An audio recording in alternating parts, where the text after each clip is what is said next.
এত সুন্দর এবং চাকচিক্য পরিবেশ সাধারণত খুব একটা দেখা যায় না বললেই চলে। এই যে ন্যাচারাল ভিউর সাথে ঝিরিঝিরি বাতাস, মনোমুগ্ধকর পরিবেশ, এটা সাধারণত আমাদেরকে সবাইকে মুগ্ধ করে।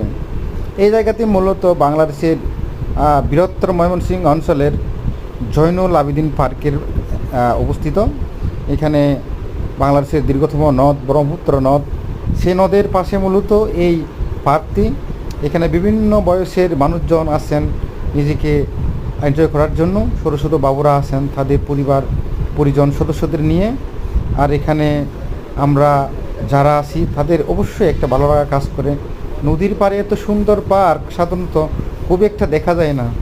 এই পার্কটি আপনারা অবশ্যই আসবেন, দেখবেন, নিজেকে কিছু সময়ের জন্য হলেও আপনারা উপভোগ করতে পারবেন।